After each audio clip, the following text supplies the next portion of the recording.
ഭീകരാക്രമണത്തെ അപലപിച്ചുകൊണ്ട് അമേരിക്ക രംഗത്തെത്തിയിരിക്കുന്നു. ചൈനയാകട്ടെ പാകിസ്ഥാന് അതിശക്തമായ പിന്തുണ തന്നെ പ്രഖ്യാപിച്ചിരിക്കുകയാണ്. പഹൽഗാമിൽ ശാക്തിക ചേരിപ്പോരോ എന്നാണ് ന്യൂസ് പ്ലസ് ചോദിക്കുന്നത്. നിർമ്മൽ എബ്രഹാം ചേരുന്നു നമുക്കൊപ്പം തത്സമയം. നിർമ്മൽ, സ്വാഗതം.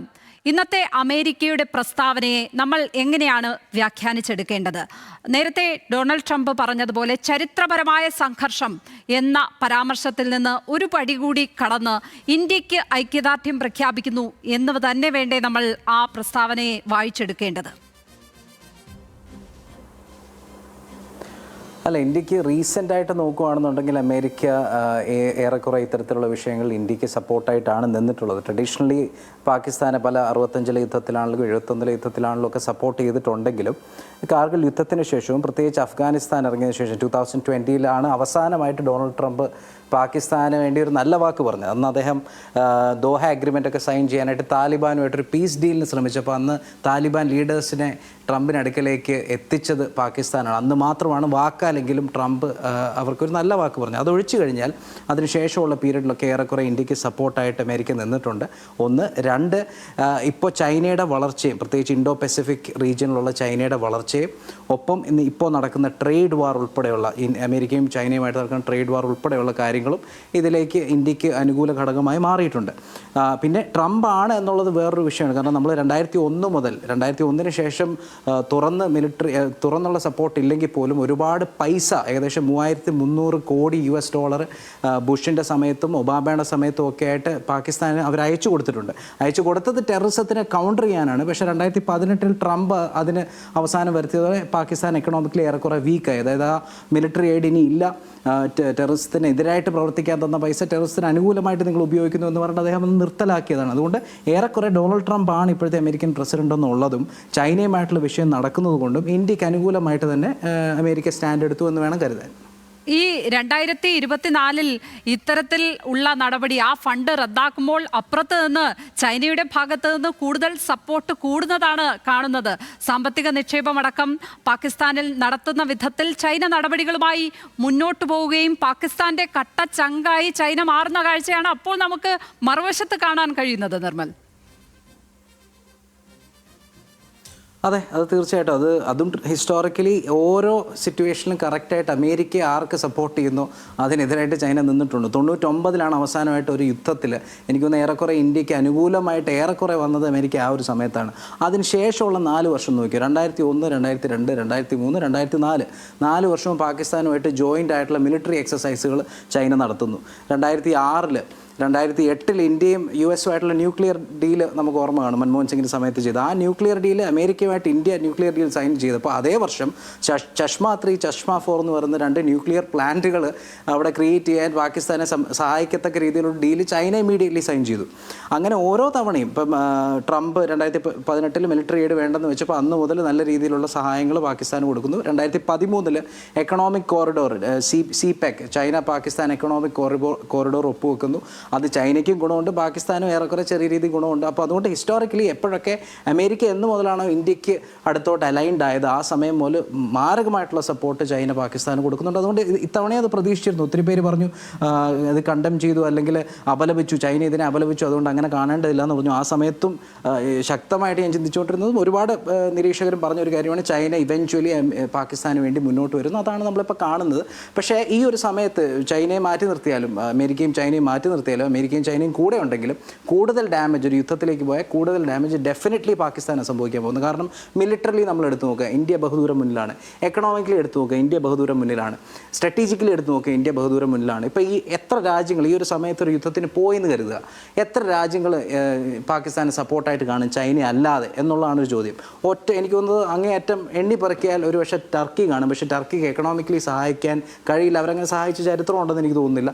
ഏറെക്കുറെ ഒരു വാക്കാലുള്ള സിംബോളിക് സപ്പോർട്ട് മീഡിയയിലൊക്കെ വന്നിട്ട് പാകിസ്ഥാൻ ധൈര്യമായിട്ടിരുന്നോളൂ, ഞങ്ങൾ കൂടെ ഉണ്ട് എന്ന് പറയാൻ മാത്രമേ ടർക്കി കൂടെ കാണത്തുള്ളൂ. പിന്നെ കാണുന്ന ഒരു ഡിസ്റ്റൻറ്റ് പോസിബിലിറ്റി ഒരു പക്ഷേ ഖത്തർ എന്തെങ്കിലും രീതിയിൽ ഫൈനാൻഷ്യലിയോ ഡിപ്ലോമാറ്റിക്കലിയോ ഒരു പക്ഷേ സഹായിച്ചേക്കാം. അതൊഴിച്ചാൽ ഒരു രാജ്യം തന്നെ പാകിസ്ഥാനെ ഈ ഒരു വിഷയത്തിൽ സപ്പോർട്ട് ചെയ്യാനുള്ള സാധ്യതയില്ല. അതിനൊരു വലിയ കാരണം 2 റീസൺസ് ആണ്. ട്രംപ് മിലിറ്ററി എയ്ഡ് പറഞ്ഞോളൂ, അത് തുടർന്നോളൂ. ഇല്ല പറഞ്ഞോളൂ.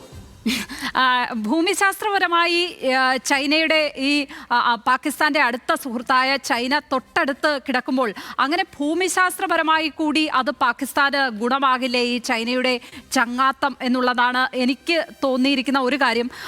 ഇന്ത്യക്കാണെങ്കിൽ അത്ര കണ്ട് ഈ പാകിസ്ഥാന് ചൈന എന്ന് പറഞ്ഞതുപോലെ ഇന്ത്യക്കൊരു സുഹൃത്തുണ്ടോ?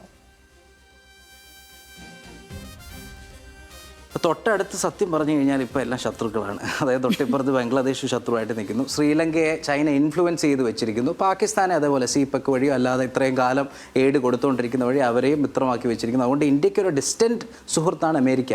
അത് താങ്കൾ പറഞ്ഞ വളരെ വാലിഡ് ആയിട്ടൊരു പോയിന്റാണ്. മാത്രമല്ല ഇപ്പോൾ പാകിസ്ഥാനും ഇന്ത്യ ഒരു യുദ്ധത്തിലേക്ക് ചെറിയ തോതിലെങ്കിലും ഒരു യുദ്ധത്തിലേക്ക് പോകുക എന്ന് കരുതുക. അപ്പോൾ അമേരിക്കയ്ക്ക് ചെയ്യാൻ പറ്റുന്ന ഡിപ്ലോമാറ്റിക് സപ്പോർട്ട് അല്ലെങ്കിൽ സാങ്ഷനിങ് പോലുള്ള കാര്യങ്ങളിലൊക്കെ അവർ സഹായിച്ചേക്കാം. പക്ഷേ ചൈനയ്ക്ക് ചെയ്യാൻ പറ്റുന്ന എന്താണെന്നറിയോ? നമ്മുടെ ചൈന ഇതിന് മുന്നേ എൻഗേജ് ചെയ്തിട്ടുള്ള സ്ഥലങ്ങളായിട്ടുള്ള അരുണാചൽ പ്രദേശിലോ അല്ലെങ്കിൽ ലഡാക്കിലോ വന്ന് അവിടെ നമ്മുടെ ബോർഡറിൽ വന്ന് അറ്റാക്ക് തുടങ്ങി കഴിഞ്ഞ് കഴിഞ്ഞാൽ നമ്മുടെ സൈന്യം സ്പ്ലിറ്റ് ആവും. അങ്ങനെ ഇന്ത്യൻ സൈന്യത്തെ കുറച്ച് വീക്കാക്കാൻ, അതായത് താരതമ്യേന കൗണ്ട് കൂടിയ പവർ കൂടിയ ഇന്ത്യൻ സൈന്യത്തെ ഒന്ന് സ്പ്ലിറ്റ് ആക്കാനും വീക്കാക്കാനും ഒക്കെ ചൈനയ്ക്ക് കഴിയും. അതുകൊണ്ട് നെയ്ബറിംഗ് സ്റ്റേറ്റാണ് നെയ്ബറിംഗ് കൺട്രിയാണ് പാകിസ്ഥാനൊപ്പം എന്നുള്ളത് നമുക്ക് ചെറിയൊരു തിരിച്ചടിയാണ്. മാത്രമല്ല ചൈനയ്ക്ക് ചെയ്യാൻ പറ്റുന്ന മറ്റൊരു കാര്യങ്ങളുണ്ട്. അത് ക്ലാസിക് എക്സാമ്പിൾ 2018 ജയ്ഷ് ഇ മുഹമ്മദിൻ്റെ ഒരുപാട് അറ്റാക്സ് താങ്കൾക്ക് അറിയാമല്ലോ. ഒരുപാട് ടെറർ അറ്റാക്സിലൊക്കെ ജയ്ഷ് ഇ മുഹമ്മദാണ് ഇന്ത്യക്കെതിരെ നടത്തിയിട്ടുള്ളത്. ആ സമയത്ത് ജയ്ഷ് ഇ മുഹമ്മദിൻ്റെ ചീഫ് ടെററിസ്റ്റിനെ ഒരു ടെററിസ്റ്റ് എന്ന കാറ്റഗറിയിൽ പെടുത്താൻ വേണ്ടി ഇന്ത്യ യുണൈറ്റഡ് നേഷൻസിൽ പോയപ്പം ഒന്നല്ല പലതവണ അതിനെതിരെ വീറ്റോ ചെയ്തത് ചൈനയാണ്. അതുകൊണ്ട് ഇത്തവണയും ഈ വാറുമായിട്ട് മുന്നോട്ട് പോകുമ്പോൾ പാകിസ്ഥാനെതിരായിട്ടുള്ള എന്തെങ്കിലും റെസൊല്യൂഷൻ ഇന്ത്യ മുന്നോട്ട് വെക്കുകയോ ഏതെങ്കിലും ഒരു രാജ്യം മുന്നോട്ട് വെക്കുകയോ ചെയ്ത് കഴിഞ്ഞാൽ ചൈന അവിടെ തടയും. അങ്ങനെ ഒന്ന് രണ്ട് ഒറ്റ സുഹൃത്താണെങ്കിലും പവർഫുൾ ആയിട്ടുള്ള ഒരു ഫ്രണ്ട് തന്നെയാണ് പാകിസ്ഥാൻ ഉള്ളത് ചൈനയുടെ രൂപത്തിൽ. തീർച്ചയായും ഐക്യരാഷ്ട്രസഭയിലൊക്കെ പാകിസ്ഥാന് വേണ്ടി അതിശക്തമായി സംസാരിക്കുന്ന സുഹൃത്ത് തന്നെയാണ് ചൈന. പക്ഷേ ഇന്നത്തെ US-ന്റെ പ്രസ്താവന നോക്കുമ്പോഴും നിർമ്മൽ, അതിനകത്ത് പാകിസ്ഥാനെ ഇന്ത്യയിൽ നടന്ന ഭീകരാക്രമണത്തെ അപലപിക്കുമ്പോഴും ഇന്ത്യക്ക് പിന്തുണ പ്രഖ്യാപിക്കുമ്പോഴും പാകിസ്ഥാനെ കുറ്റപ്പെടുത്തുന്നില്ല. അല്ലത് അമേരിക്കയുടെ ഒരു ഡിപ്ലോമാറ്റിക് നയമാണ്. അതിൻ്റെ അകത്ത് കുറ്റപ്പെടുത്തേണ്ട ആവശ്യം ഇവിടെ തെളിഞ്ഞ് കണ്ടിട്ടില്ല എന്നുള്ളതാണ്. ഇപ്പോൾ അന്നും ട്രംപ് പറഞ്ഞ എന്താ, കൗണ്ടർ ടെററിസം എഫേർട്സ് നിങ്ങൾ ആവശ്യത്തിന് എടുക്കുന്നില്ല എന്നാണ് ട്രംപ് പറഞ്ഞത്. അല്ലാതെ ടെററിസ്റ്റുകളെ നിങ്ങൾ സഹായിക്കുന്നു എന്നല്ല ട്രംപ് പറഞ്ഞ്. ടെററിസ്റ്റുകളെ നിങ്ങൾ അവിടുന്ന് തുരത്താൻ നിങ്ങൾക്ക് കഴിയുന്നില്ല, അതുകൊണ്ട് ഞാൻ മിലിറ്ററി എയ്ഡ് നിർത്തലാക്കുന്നു എന്നാണ് പറഞ്ഞത്. അതൊരു ഡിപ്ലോമാറ്റിക് സ്റ്റാൻസാണ് എടുത്തിരിക്കുന്നത്. മാത്രമല്ല നേരത്തെ പറഞ്ഞ പോലെ ട്രംപ് ഔട്ട്റൈറ്റ് ആയിട്ട് ഇന്ത്യക്ക് പ്രൂഫ്, ഞാൻ മുമ്പ് പറഞ്ഞിട്ടുണ്ട്, ഇന്ത്യ ഇപ്പോൾ ഈ ഒരുപാട് കാര്യങ്ങൾ പ്രൂഫുണ്ട്. ഇപ്പോൾ ജയ്ഷ് ഇ മുഹമ്മദും ലഷ്കർ ഇ തായിബയൊക്കെയാണ് ഇപ്പോൾ TRF ആണ് ഈ അറ്റാക്സ് നടത്തിയിരിക്കുന്നത്. നമുക്കറിയാം, അല്ലെങ്കിൽ ഏകദേശം സാഹചര്യ തെളിവുകൾ വെച്ച് നോക്കിക്കഴിഞ്ഞ് കഴിഞ്ഞാൽ അറിയാം. ഉദാഹരണം പറഞ്ഞു കഴിഞ്ഞാൽ ബോംബെ 26/11 അറ്റാക്സ് എടുത്തു. അന്ന് അജ്മൽ കസബ് എന്താ പറഞ്ഞ്, എന്നെ വളർത്തിയത് പാകിസ്ഥാനാണ്, അവിടെ വെച്ച് ലഷ്കർ ഇ തായിബയാണ് എനിക്ക് ട്രെയിനിങ് തന്നത് പാകിസ്ഥാനിൽ വെച്ചാണ് തെളിവ് പറഞ്ഞു. അന്ന് ഡേവിഡ് ഹെഡ്ലി എന്ന് പറഞ്ഞ അമേരിക്കൻ പാകിസ്ഥാനി, അദ്ദേഹം പറഞ്ഞു ഞങ്ങൾക്ക് ലഷ്കർ ഇ തായിബയുടെ മാത്രം സഹായമല്ല കിട്ടിയത്, പാകിസ്ഥാൻ്റെ മിലിറ്ററി ഇൻ്റലിജൻസായ ISIയുടെ സഹായം കിട്ടിയെന്ന് പറഞ്ഞു. അതുകൊണ്ട് നമുക്കിത് ഏറെക്കുറെ അറിയാം. പക്ഷേ ഒരു ഇൻ്റർനാഷണൽ കമ്മ്യൂണിറ്റി, പ്രത്യേകിച്ച് UN-ലൊക്കെ ഇത് മുന്നോട്ട് വെക്കുമ്പോൾ ഇന്ത്യ കൂടുതൽ തെളിവുകൾ കാണിക്കണം. അതായത് ഇപ്പം ഇവർ ടെററിസ്റ്റുകളും പാകിസ്ഥാൻ ISI ആയിട്ടുള്ള ഫോൺ കോളുകൾ, അതിൻ്റെ റെക്കോർഡിങ്സ് ഉണ്ടോ അല്ലെങ്കിൽ ഇൻ്റർസെപ്റ്റ് ചെയ്തിട്ടുണ്ടോ അത് കാണിക്കണം. അങ്ങനെയുള്ള കാര്യങ്ങൾ കാണിക്കാതെ അമേരിക്കയ്ക്ക് പൂർണ്ണമായിട്ടും പാകിസ്ഥാൻ എതിര് പറയാൻ കഴിയില്ല. പക്ഷേ ഏറെക്കുറെ ഉറപ്പിക്കാം ഇന്ത്യക്കൊപ്പമാണ് അമേരിക്ക എന്നുള്ളത്. നന്ദി നിർമ്മൽ എബ്രഹാം ഈ ചർച്ചയിൽ പങ്കെടുത്തതിന്.